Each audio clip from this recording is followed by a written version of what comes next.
Hackett. Alicia has the morning off. Got a lot to talk about, including that breaking news we're going to get to with Michelle and the day it was for Minnesota sports teams yesterday. But first, let's get to John in the backyard because we're talking 80s today. Yes, John. It is an incredibly warm morning.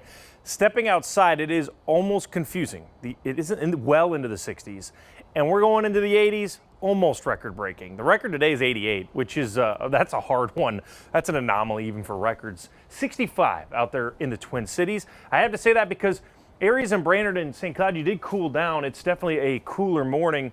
You might want a light coat, but if you go that route in St. Cloud or Brainerd or Alexandria, you're going into the 80s. You're going to warm 30 to 35 degrees today. Your low was in the 40s. So the reason we held on to the temp here in the Twin Cities is no other than the wind. The wind was able to stay at around 8 to 10 miles per hour overnight, and that keeps us in the 60s. What a day. 60s to the 80s. We'll talk about when the next cool down comes in your forecast. Cece? Hey, happy Monday. All right, so the only situation I'm seeing out there right now is this vehicle spin out in the Plymouth area. It's on 494, the southbound lanes to get onto 55 eastbound. Things have cooled off there for sure. You can still take this ramp if Medicine Lake is in your commute this morning. Just a heads up about that. Otherwise, you're good to go if you're leaving out the door in the next 15 minutes. Not seeing anything else that could stop your route. We'll head over to the White Bear Lake area for a construction project just after 6:15. Jason? All right, Cece, thank you. We are tracking breaking news right now in the Longfellow neighborhood in South Minneapolis. A section of Minnehaha Avenue near 34th Street is back open after being shut down in the last 2 hours. Michelle Beck is live on scene right now. Michelle, what can you tell us?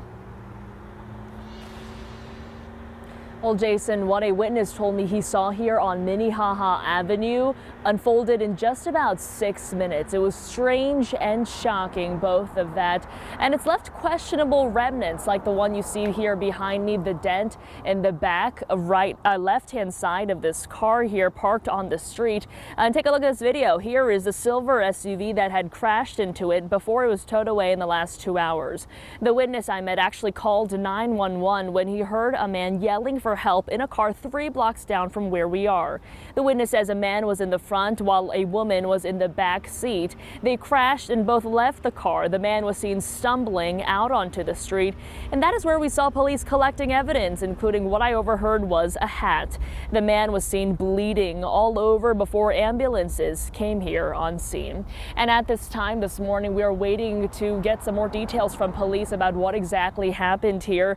As for the other remnants on scene, it still seems the sidewalk is still wet from that liquid mixture we saw firefighters scrubbing down the sidewalk with. A police officer here told me that was a mixture of bleach and peroxide.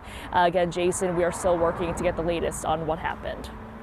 All right, Michelle Beck with the latest from the scene. We're going to continue to check in with you throughout the morning. Thank you. And we will continue to follow this story as it develops, both on air and online at KARE11.com, as well as on our streaming platform, KARE 11 Plus. We turn now to the Minnesota Lynx. They are heading home from New York in the next few hours after coming up just short in the WNBA Finals. Our sports director Reggie Wilson breaks down how it all went down, including the very controversial call that everyone is talking about this morning. Game 5 had all the makings of a special night for the Lynx, but it was not to be. In a game where they held the Liberty to a season-low 27 points in the first half, they still had a brutal finish to the